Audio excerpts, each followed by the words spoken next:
Okay. Hi, Mikhail. How are you doing? Hi, Kamal. Great, thanks. How are you? Good, good. Thank you so much for making time for recording this conversation. I hope it will be useful for all the people who would listen to it and interact with it. And just to give a little bit of an introduction to whoever might be listening to our conversation, I am Komal Smriti. I'm a certified coach, a mom, and yeah, that's all, I guess. And Mikkel is also a trained coach, and she's this wonderful human being. She's also a mom. And I'll let you share a little bit more about you, Mikkel. Sure. Thank you, Kamal. Thank you so much for having me and that lovely intro. Um, so I'm a mom of a 7-year-old little boy who is on the autism spectrum. I'm also a single mom, so that's been interesting, especially parenting someone who is neurodiverse and kind of navigating life and learning not lots of new things. I also am a life coach, as Kamal mentioned, and I'm a DIY crafter. So that's kind of me in a nutshell. Yeah, lovely. Thank you, Michelle. And just to give a little context of today's conversation, April, I think, is celebrated as a neurodiverse month or month to celebrate neurodiversity or autism or whatever else comes under the umbrella of neurodiversity.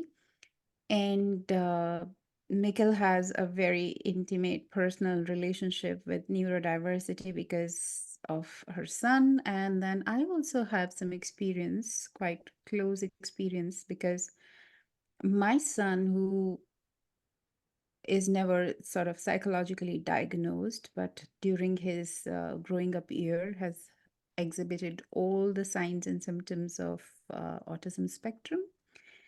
And I found out that during my conversations with Mikkel. Like 2.5 years back, when we were in these coaching conversations, and Mikkel, you would talk about Lucas, and I'll be like, wow, all of that even Srijan did when he was growing up. And then that sort of instigated me to learn more about neurodiversity. Then I went back, started to read and learn. And then it was like a aha moment for me. And I was like, oh my God. So all those challenges that I faced while bringing him up when he was younger are actually because of the neurodiverse condition. And had I known earlier, I think it would have benefited me in certain ways that I would have looked to the right places for the right kind of information, which sometimes we don't do when we are not aware or when we just either try to dismiss our experience or don't have the right way to assess and understand what is happening, what is going on with us. So that's why I thought it'll be really uh, good, useful, and interesting also to have a conversation to understand neurodiversity, because one way of learning anything in life is to, of course, go to the books and contents and experts and research. And another is to come to the lived experiences. And who will have all of these together than a single mom who loves her son and who is also so persistent and perseverant, like she would turn, uh, you know, earth and heaven to figure out, to find out how to support the child. So, Mikhail, let's get started with this conversation, right? And like I said, we are not giving any expert opinions or any expert definitions or ideas. Let's just focus on our respective lived experiences. So, How would you sort of explain to somebody who doesn't know what is a neurodiverse situation condition, or how did you get to know of it? Sure.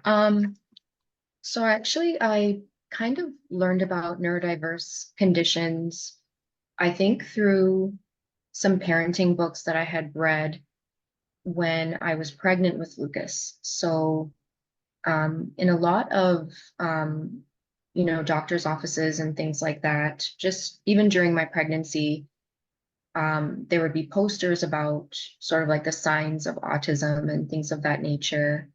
And of course, around your 5 month mark during pregnancy, they start doing genetic testing and they mention that there's no test for things like autism or neurodiverse conditions. So they kind of put that into your awareness. And then, um, you stumble along upon like the odd article here and there.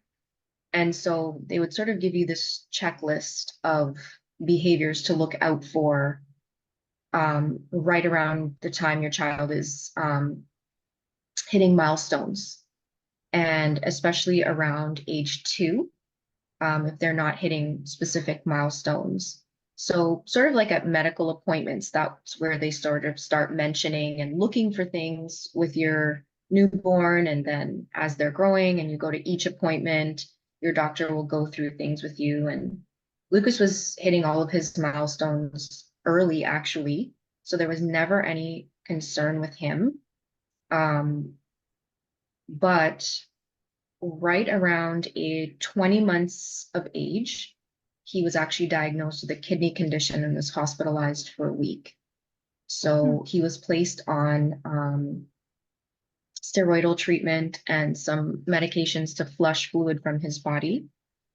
And he was fine. He was his usual self. But around 22 months of age, while still on the medication, he started to lose skills. So he stopped responding to his name. And that's one of the things on the checklist for autism.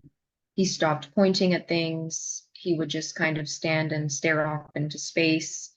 And he actually lost some speech. So he started babbling. He would just make like a B sound, like ba ba ba ba ba ba, instead of talking. Um, so we'd come into the kitchen where he would normally ask for something, and then suddenly it was just like he'd had a stroke. It would just be like ba ba ba ba ba ba. So when I started noticing the skill loss, that was when that sort of checklist I had recalled, and all the things that the pediatrician and doctor would ask, I started thinking, okay, actually, I'm noticing all of these signs at the moment. So let's let's go for a consult. And my autism experience as a parent is quite different from a lot of other parents because it wasn't something that frightened me.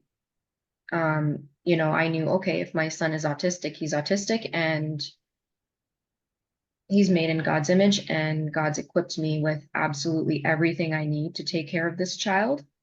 And on the days, if I believe I'm having a hard time, I'm probably carrying more than my share of the load, and I need to take a step back. So that was my approach. So it wasn't something devastating for me or something horrible.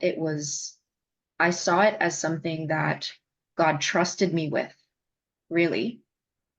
So that was kind of like our whole autism experience. Like we went to the pediatrician after I saw this checklist, and um, they booked an appointment for him to be assessed. And at that point, he was diagnosed initially with speech and communication delay, Hmm. but his vocabulary was well beyond, at this point, a 2-year old, like way Hmm. beyond.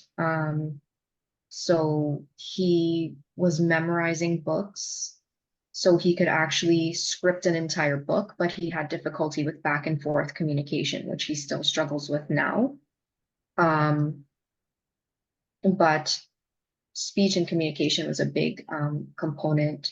So that's kind of our story and how everything sort of unfolded, first with the kidney condition, then that led to the skill loss, then a diagnosis first of speech and communication delay, because that appointment came up first before the autism specialist could meet with him. And Yeah, then the diagnosis came around age 2.5. right. Yeah. And I also remember when I, look back at how Srijan was and how he grew, one thing, there were a few peculiarities about him as a kid. Yes, there was a speech delay for him, and I could figure it out because I sort of compared it with his elder sister, who was like 7 years elder to him.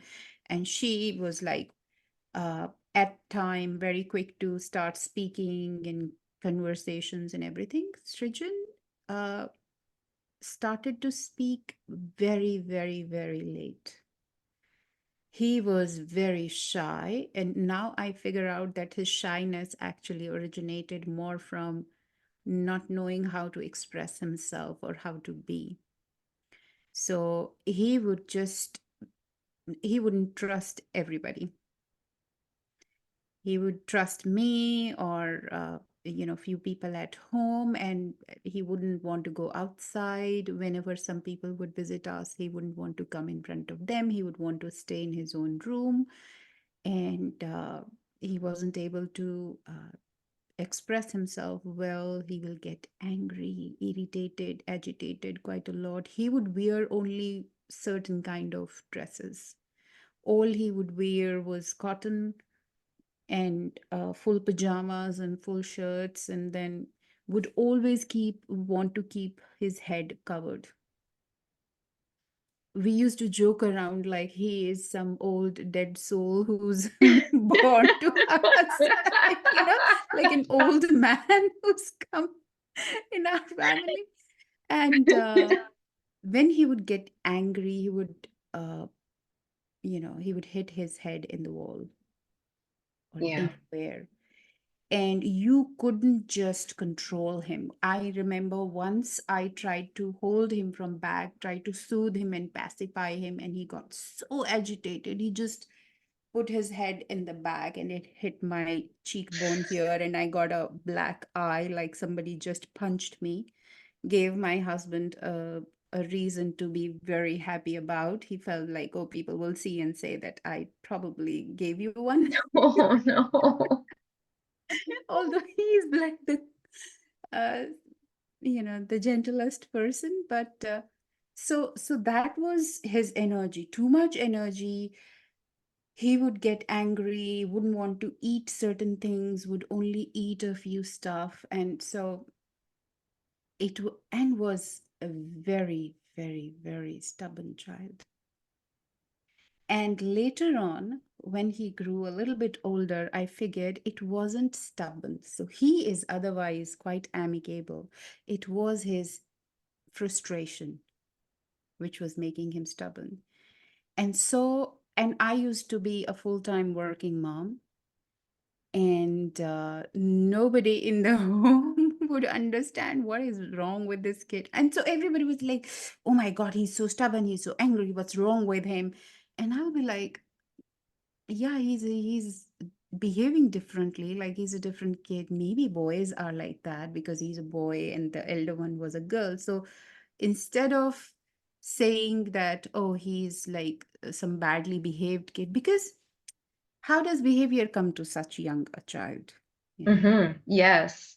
they observe and look and see from their environment around. So if you are not noticing or paying attention, I think it's very easy to term them as like a difficult kid or a, bad attitude, without realizing that what is in his environment which is showing him all of this attitude? Nothing. So it can't be an attitude problem. It can't be a behavioral issue. There is something which is happening with this kid. Perhaps that's why they are he's behaving like that.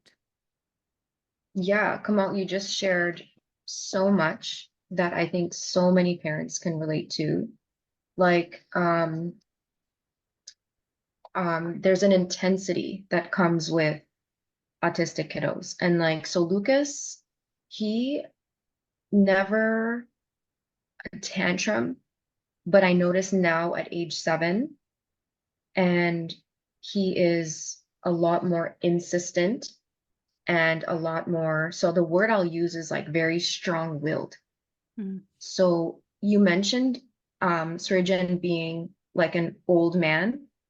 I actually honestly believe that these children are almost like old souls. They are almost like quite mature because they're not like neurotypical children where you can convince them to do A, B, and C. Yeah. These kids are like, no, no, I know what I want. I know what I need, and I'm going to stick to that. And what I've discovered is a lot of adults think that they're giving into a child if they actually say, okay, I'm going to see what this child needs and then meet that request or requirement or need. Whereas the reality is, you really have to stop and observe what are they asking for and why are they asking for this particular thing. Yeah. Because if we really understand autism, then we understand, for example, maybe surgeon was covering his head because it covered his ears and the sensory input.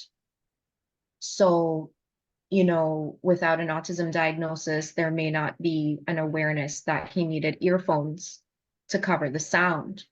Yeah. So these kids, like I noticed with Lucas, when he's in overload, for example, he'll start right here in the corner of my living room and run diagonally and crash right into the corner of the sofa. So they now have something called crash mats that are huge and they're stuffed with foam that will allow your kids to literally like just dive on top of to give that sensory input.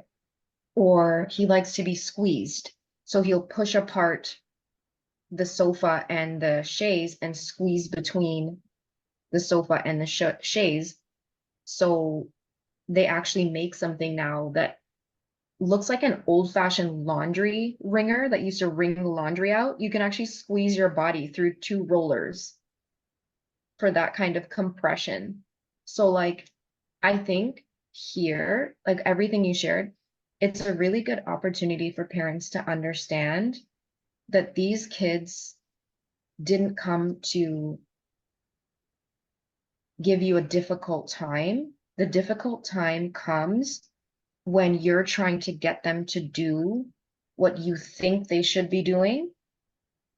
But when you take the time to actually observe them, you'll actually realize that they actually know a lot of the time what they need, especially for their body. Now, of course, if they're doing something harmful, like you mentioned, he was hitting his head against the wall. I know Lucas used to shake his hair, and I discovered that that was when he had a headache. Mm. So one of the side effects of one of his medications was headaches. So, and also when his kidneys inflame because the body swells. So I can't remember how I figured that out. To be honest with you, he kept doing it, and then just with me watching him, I eventually asked him one day, "Do you have a headache? Is your head hurting you?" And I started to press his head. And so that's the other thing. Actually, now I remember he would shake his hair and then he'd push his head into my back. So it's like he was looking for relief, like pressure. He was looking to push his head to quell the pain. So that's when I realized, oh, I wonder if it's a headache. And that's how we discovered. So with every behavior, I would say there must be there's always a root cause. Reason And behind it. so, especially when you have speech and communication delay, and if you already are a person who is clear about what they want, but now you can't communicate that to anybody, you're going to get frustrated. Mm. So, I think a lot of these children get labeled behavioral and problems because they lash out. But the thing is, they're lashing out because they know exactly what they want, but they can't communicate it. And Yeah. it's frustrating Yeah. because when you think about it, if you watch them on a device, for example, they may be way ahead of their peers. Yes. So, yeah, so it's imagine you know exactly what you want. Your brain is functioning. Say you're 6 years old, but your brain is operating like you're 16, and all you Mm. simply want is a specific thing, and you can't tell anybody. You're gonna blow up, Yes. especially if they're trying to force you to sit and write your name with a pencil, and you're saying, listen, I can do complex algebra. This is boring. Get this away from me. They can't say that. They can't have back and forth like a neurotypical peer. They Right. can't, say, hey, this is really boring for me. Can I have something more interesting? So this is what I'm finding, that we have to be really careful, schools in particular, about labeling children behavioral, right? Yeah. Somebody is not just behavioral, especially a child. That behavior is being caused by something. Exactly. Why? Yeah. What's the why underlying this behavior? And when I hear this, so there are two things which are very, very interesting to me when I think of neurodiversity and neurodiverse conditions. Everybody says, like all experts says, and the more parents we will hear, the more we would know that it doesn't look the same. Of course, there are some patterns or there is some continuum which we can sort of figure out, like, okay, maybe most of neurodiverse children act or react in the same fashion. But everybody is so different. Yes. Everybody is Yes. so unique in their own way that it's hard to put them in a box, Yes. right? And say that, okay, this is what autism is, and this is somebody with an autism spectrum, or this is somebody with ADHD is going to be behaving like or acting like, right? It's very different, very unique. So it calls out for a lot of observation and attention in the moment, instead of just trying to put a label and say, oh, this is what it is. Yes. Yes. Like there's a checklist for autism, Yeah. and that's it. To me, all that does is gives the child a diagnosis. But Hmm. what we can't do is every time the child does something that we don't understand, say, oh, it's because of autism. Hmm. That doesn't make any sense. It doesn't make It's any not sense. useful as well. It's not, right? Yeah. And Yeah. it doesn't help anybody, not the child, not the parent, not the caregiver in that scenario. What we need to start doing is recognizing, and this is where and why I love my journey so much. Lucas has taught me so much about myself, my own uniqueness, and my own brain. Hmm.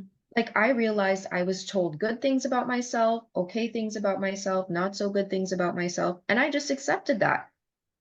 But as I've been observing him as an individual, a unique being, and what each behavior actually means, why he does some of the things that he does. So before, of course, I'm not talking about anything harmful. Like Lucas never does anything harmful, but um, I allow him to do certain things, even certain types of like things with water, and I want to see what it is he's doing. And it actually led me to realize, I mentioned in the beginning, I'm a DIY crafter. Yeah. I actually started to realize that I craft when I myself get dysregulated. Hmm. So I realized that a lot of people actually get dysregulated, neurotypical people, but we were just taught as children to hold it in. Yes. Yeah. And so how I channel that and bring myself to a place of peace is DIY crafting. So in our home, it's very different than being sort of out in the world. Like Lucas loves being out. He loves to explore. Like he is extremely bold. He will go up to strangers and ask them for a fry off their plate in the food court. So I have to teach him about like things like that, like personal space and things of that nature. But in our home, it's very quiet because he does his thing, because I watch him and I see what he's doing, and he can manage himself. And I think too, that's another part of understanding your child's uniqueness is that you don't have to make your entire life about therapy. Right. Keep therapy in a therapy space and make their life about being a child. What do they like to do? What does your unique autistic individual like to do? Mm. Right? Let them do it. Let them be themselves because we can't teach our children, oh, I love you the way that you are. Be yourself in the world. But every 2 seconds, we're trying to pound them into a mold. Yeah, something that the world will accept and understand better. Right. And it's Yeah. kind of like I've learned having Lucas that your gifts and talents lie within your uniqueness. Mm. It lies within there. So you have to also, it's a delicate dance with the therapy. You want to make sure the therapy is not stripping away some of the gift because some of Yes. your child's chaos may be that they're artistic, Yes. Yeah. right? It might be, so don't be so quick to change everything, and actually don't try to change everything. Try more to understand and observe. That's what I've been doing with Lucas, and it's opened so many doors for me, like Yeah. just even as a mom, because it's made me a better mom.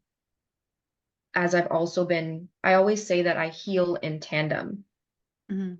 So if I book a doctor's appointment for him, I do a self check.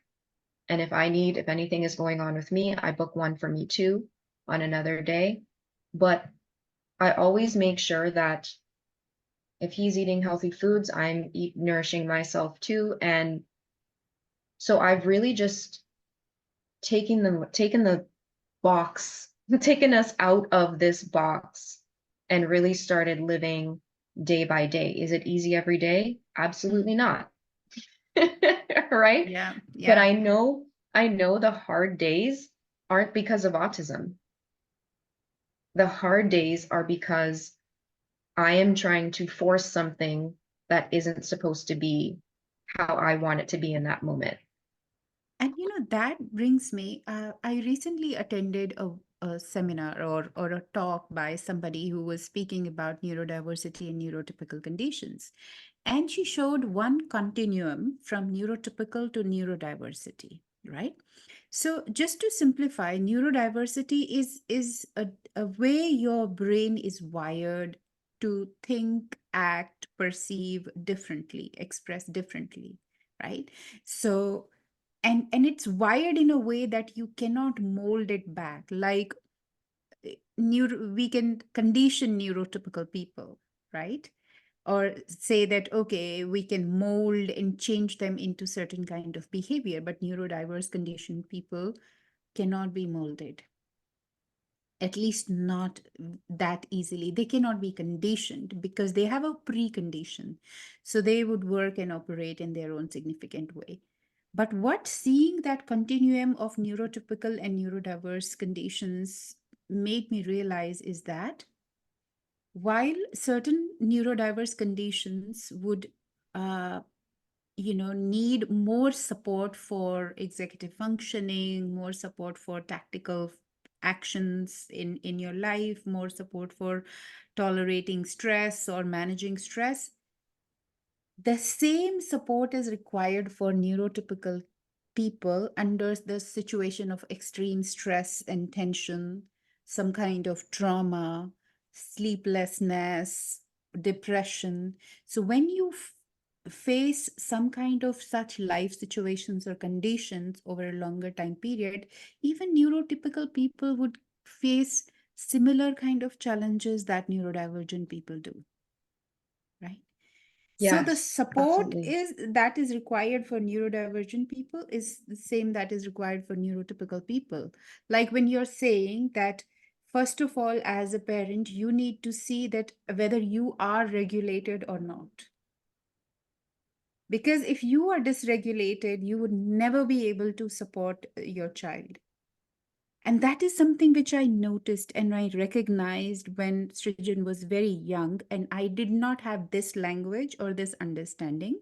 But what I figured is that every time when I approach him and I'm already stressed, he like goes on the top, and then it becomes a condition where he's crying and I'm also crying, Yeah. right? And then so I figured that before I go to talk to him, I need to really just take a few deep breaths and say, okay, I am fine, keep my fatigue, keep my stress aside, and then talk to him. And then when in those moments I used to talk to him, he would listen. He would eventually calm down. So that Yes. sort of worked. And another thing which I recall is that when he would be very, very upset or emotionally dysregulated and not even wanting to listen to me, what I would do is I would wait for him to sleep. And this might sound crazy to a lot of people, but when he would be sleeping, at that time, I would just go to him. I'll just sit near him quietly. I would keep stroking his hair, keep touching his face, and gently giving him, a little light massage. And that is the time when I would quietly speak to him. Amazing. He was sleeping, and that is the only time I feel like, okay, yes, he's sleeping. But I have to say whatever I have to say. I have to tell him he was so scared during the day, and I felt like he's not trusting. Like it's difficult for him to trust anything. So I would just say nice things to him like, Mama really loves you, Papa love you, we all love you. You're a very good kid. You're a kind kid, you're in a world which is good, which is gentle. So I would do it every night, like, okay, this is some kind of miracle that would happen. and Yeah, and I can assure you, Mikhail, it did work for me and him. I believe it. Because gradually all his tantrums, well, we call it tantrums, but it's his reaction, would start to fade away. He was more and more at ease, more calm, uh, after those sessions of just talking to a sleeping child. Kamal, it's funny, but I actually do the same thing. So I lay hands on Lucas at night, and if there were any struggles throughout the day, like I'll look for some Bible scriptures kind of related to whatever struggles we were facing. And I would lay hands and pray those scriptures. If I felt that I was harsh, I usually would do an apology while he's awake. And um, so I found with Lucas too, like the laying hands while sleeping. And then also, if, say I did get caught off guard, like dysregulated or what have you. And I know a few times I've been in my kitchen and I'm daydreaming and having a conversation with myself, and he comes in and I might say, "What is it?" And I say, "Oh, I'm sorry. I'm sorry. I was daydreaming." So I'll actually explain what it is I was doing and what caused me to be that way, and I'll apologize. So I feel like we have such a relationship of trust because even when I say to him, "Okay, Lucas, I'm really tired," he knows that around 6 p.m., I always say to people I have a witching hour. Around 6 p.m., I just need about 15 minutes just to sit and do nothing before I start the next round of whatever for the evening. But I'll say to him, "Okay, it's 6 o'clock. Mom is tired and mom is feeling grumpy. So mom just needs to decompress." So he's actually learned that word, decompress. So sometimes he'll say to me, "Mom, can we go home? I just want to sit and decompress."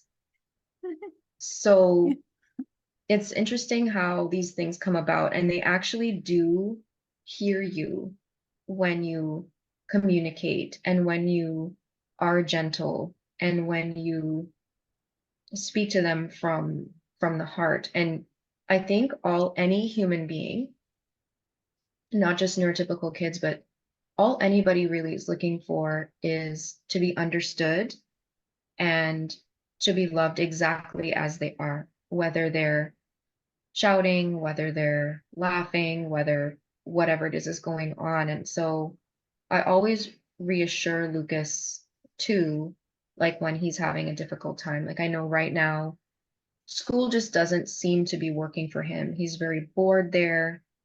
And so this morning he had two or three outbursts where he just shouted one or two sentences. So he covers his mouth and then he'll shout a script from a TV show because he asked me to stay home. We had a fantastic weekend together. We spent the entire weekend out of the house. It's getting warmer here. And it's making me really question whether or not even a regular school is for him. And I've been on the fence about that from the beginning with him. And that goes back to the conversation about uniqueness and what works and what doesn't. Yeah. Because and what's coming to me right now is that, you know, it it clearly shows that the children with neurodiverse condition demand certain specific ways, certain environment around them to flourish. Because if we try to say that, okay, this is what the world is, this is what the environment is, and just survive, it would be chaos for them. They're like those seeds that need a certain special, I wouldn't even say special, because what are they actually demanding? That is something which would be ideal and which would be good for everybody. It's not Yes, like they seek any special treatment, but what they seek is something that we should ideally be giving to everybody. What they seek yes, is attention, care, observation, kindness, gentleness, and allowing them, instead of being harsh about molding them, knowing and observing what is their rhythm, what is their natural rhythm, right? yes, What do they yes, need when, and just giving them that. yes. And It's like so, we will not be planting a seed and saying, like, okay, from this time to this time, I'll be watering, and this time to this time, I'll do this, and then grow plant. No, you will read about it. Like, what kind of seed is this? What kind of yes, manure does it need? What kind of soil mixture would be good for it? What do you, and when do you need to water? How much water does it need? If you overwater it, it'll die. If you underwater, it'll die. So, just like we tend to those seeds, right? These children are the unique seeds in themselves. yes. And this is something that I've shared with you, Kamal, with that I see over and over again is that I think I love science. Please don't get me wrong when I say this. Okay. Science has a place, but I think we also, and like in our household, we believe in nourishing the mind, the body, the spirit, the soul. And so I think it goes back to who is this child that God blessed me with? Mm, God blessed me with this child. God made him in his image. And what do I need to do to help this child, this individual thrive? And what having Lucas has taught me is exactly what you're saying. I don't know that if Lucas was neurotypical, that he would have gotten as much observation that a neurotypical child, sorry, that he is getting now, yeah. because with him having speech and communication delay, it's required me to observe harder and to think and to question. Whereas if I had a neurotypical child, they would have just been maybe at this age dressing themselves, and I just send them off to school and ask them how their day was. And, we would still have conversation and things of that nature. But I think a lot of parents make the assumption that somehow parenting a neurotypical child is easier. And in some ways, it appears that way. Yeah. But I actually believe that all children deserve this kind of care. Now, I'm not talking about, say, a child who needs, help toileting still at age 7. So they're maybe not at certain stages, and that can take a toll because, again, you have this expectation, and you were talking about that plant and when it's going to bloom. We have this expectation that by this age, this child should be toilet trained or this child should be. Yeah. So if your child is in diapers longer, you almost feel like, okay, this is way longer than I thought. But then as a parent, the way that I look at things is life is really causing me to slow down. It's calling me to slow down, Yeah. not drag this child to where I want them to be. Yes. And, that is a good distinction, I would say, because it makes us reflect on two aspects. Uh, as parents, are we wanting something from our children, or are children wanting something from us? Right? When you decide or when you become parents, we're more like, okay, so this is a kid, and of course, your whole life starts to revolve around that little baby, right? But then there are some personal individual life aspirations or ways of being as well. Maybe the requirement is that both parents have to work, and both are working and they don't have a support at home, so they'd be like, okay, so everything goes fine as per the normal standard is like, okay, we put the kid in a diaper, take them around, and everything sort of fits and works in how you would have imagined your life. But then, if your child has these special conditions, right, where they require more attention from you, that kind of shakes the entire dynamics or entire vision of your life, Absolutely. right? And that, I think, is the pivotal point where, as individuals, as parents, we can either pause and say, okay, what is demanded of me in life right now? Or we can continue to think, what do I want? What do I want? I want this problem to get fixed. I want this problem to go away. So then, whatever this is actually a problem. Whereas another way of looking at it is like, okay, we have a situation. What does this situation demands right now? Yes. Then it's not a problem, it's a situation. It's Yes. it's just what it is, and then you have to deal with it. And of course, you would need to change, Yes.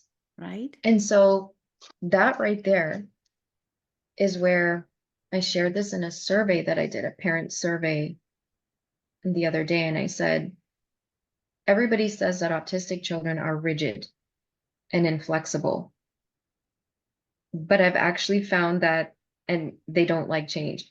I've actually found that it's the grown-ups Yeah.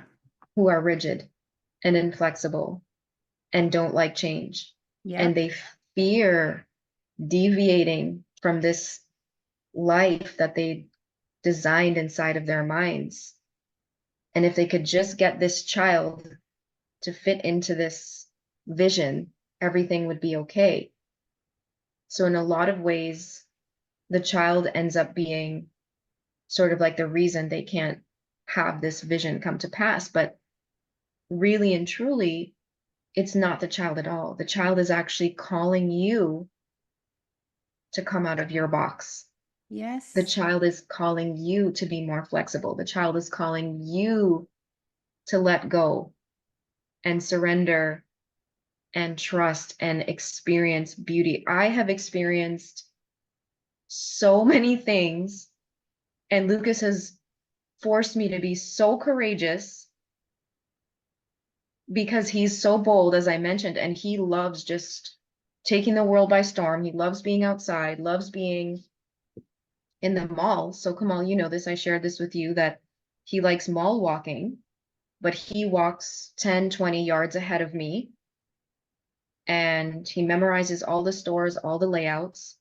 And I remember for the first 6 weeks that we started mall walking, I literally would just be holding my breath every time he walked by a person, like, oh, thinking he would bump them or, he's not looking where he's going, or what if he goes into a store and pulls something down? I've had to come out of my box. I've had to face fear that Yeah. existed before I had him. So your autistic child, what I've learned, is not causing what you believe are problems in your life. Your autistic child is in your experience to help you confront things that were already there before they joined you on this journey. They Yeah. came to get you to come out of your comfort zone. And isn't it just the experience of what is called as the child is the father of the man? Yeah. Yeah, Yes. that it right. A child is Yes. the father of a man.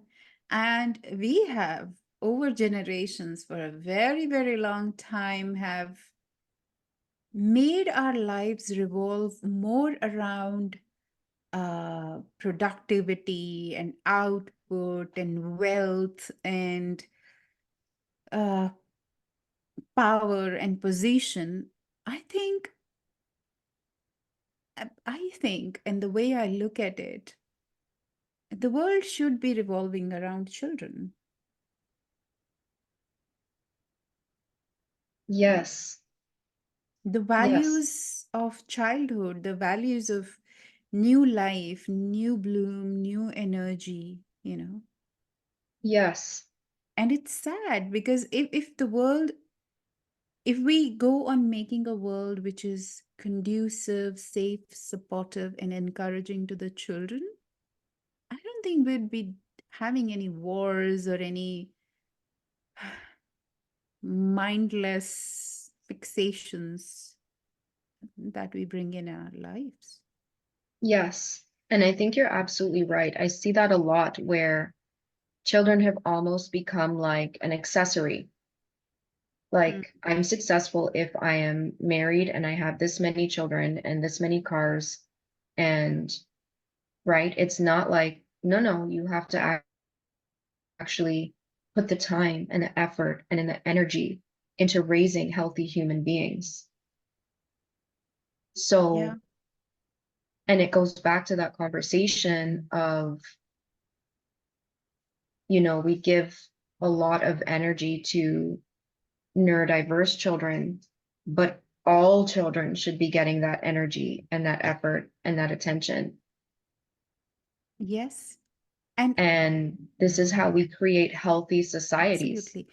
And I've understood this that children don't ask for stuff.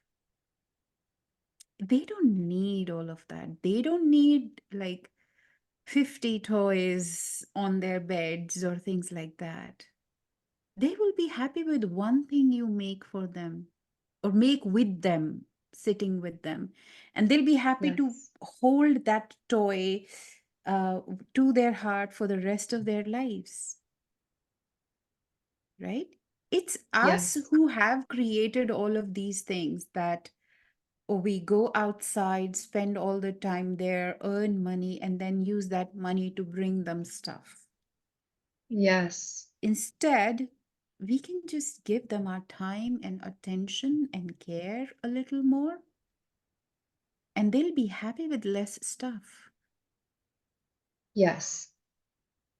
Yes. I think what you're seeing with children today, especially teenagers, is loneliness Yeah. because grandparents are still working.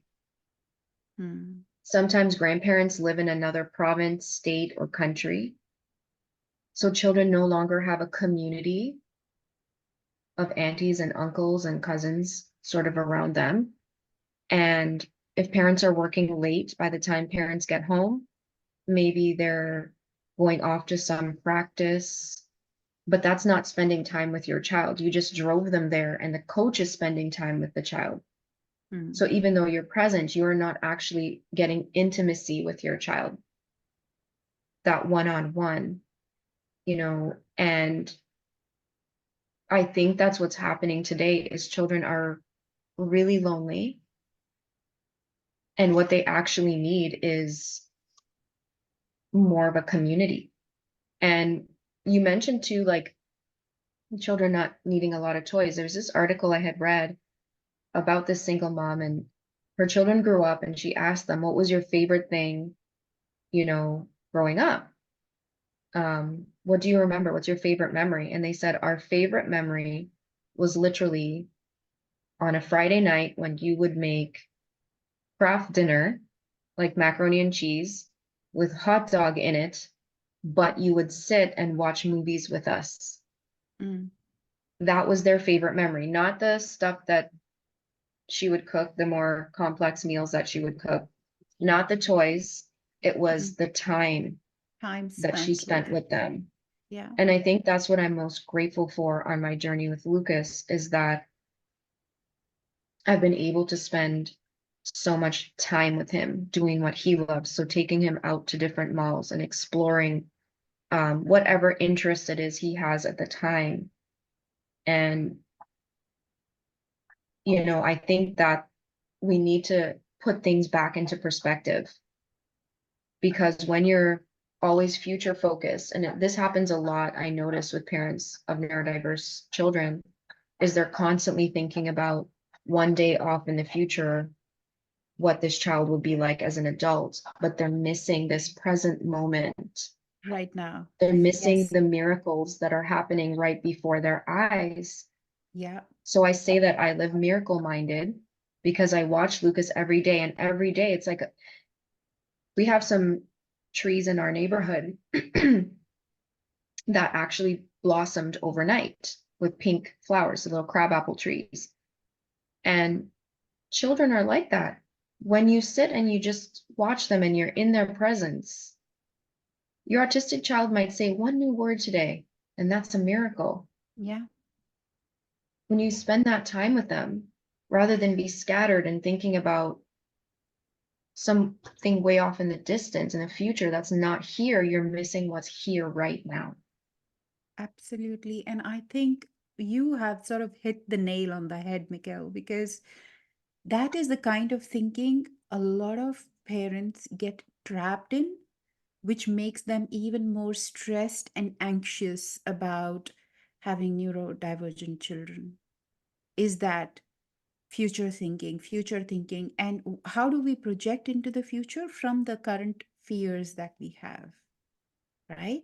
Like, oh, if my child is not hitting this right now, oh, he will not be able to make friends, or he will not be able to socialize, or he will not be able to learn, he will not pass, or then he will not get into a good university, he will not have a good career. Oh my God, what kind of life he will have? Who knows? Who knows how life is going to turn out, right? Who knows? Yes, Everybody would be alive tomorrow. Who knows? We don't. yes. We're only projecting our fears in the future. Yeah. And I think with that, actually, autism is something that, and this is something that I really want to speak about a lot more. Why are people so afraid of autism? Hmm. The reason people are so fearful is because I looked at some of the commercials lately that have come on TV, and there's one where the voice says autism spectrum disorder. And then it shows a picture of a mom, and then the mom's like, now what? She's like cowering and frightened. Why? Your child was the same 1 second ago before the doctor said your child has autism. It's the Yeah, same child, yeah, right? All autism, getting a diagnosis of autism tells you is that you are going to have to learn new things. We tell children all the time, I can do hard things. Mm-hmm. You can learn new things, right? So as parents, this is what real modeling is. All the things you tell your child, you model it for them. You model it for them. You learn new things. You start to think in different ways. Absolutely. And you know what is actually causing a problem is this language. The language of, I don't know, in psychology, psychotherapy, or assessments, disorder. How is it a disorder? It is just an autism spectrum. Yes. How is it a disorder? This is what Because I don't. in relation to what? In relation to neurotypical, okay, fine, it's a disorder, but can you confirm that the neurotypical world is perfect? So that's my argument as Doesn't well. have any inherent disorders within it? I am yet to meet one perfect neurotypical human being. Exactly. To call Somebody who is autism not, spectrum as a disorder, yes, or or even PTSD, post trauma stress disorder. It is post trauma stress recouping or adjustment that your body and mind does because of certain conditions or certain experiences that you've had in your life.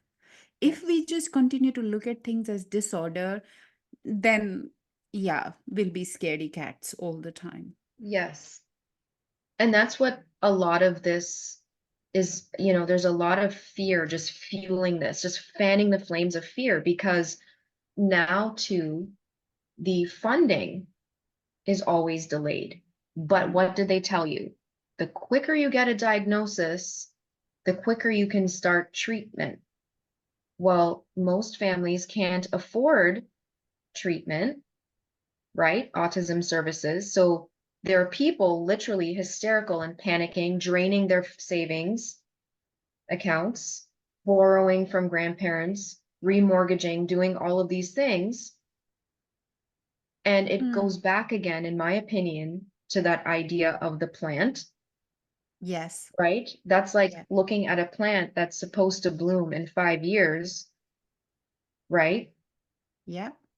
But now you've gone and spent all this money on expensive fertilizer and expensive tools to till the soil and pesticides and all of these things to try to make this thing bloom. Hmm. And this is the question I have for parents, do you honestly think your child is not going to bloom if they don't get these services? They Absolutely. will. Yeah. In the So this, meantime, love them. yeah, Go ahead. absolutely. And so this is opening up a completely new avenue. And I know you have to go to the school to pick up Lucas. And so how about we have another conversation around, how people are sort of looking at autism. We've uncovered some part of it today through our experience. We'll focus more on how the larger systems, how the school system, how the government systems look at autism and what is not helpful and what probably could be helpful for people. That sounds great. Yeah, but thank you so much for today's conversation. It's really interesting. Thank you, Kamal. Thank you Yeah, for having me. okay. So we'll meet up again sometime. That sounds fabulous. Right. You take care. Thank Bye. you. Bye.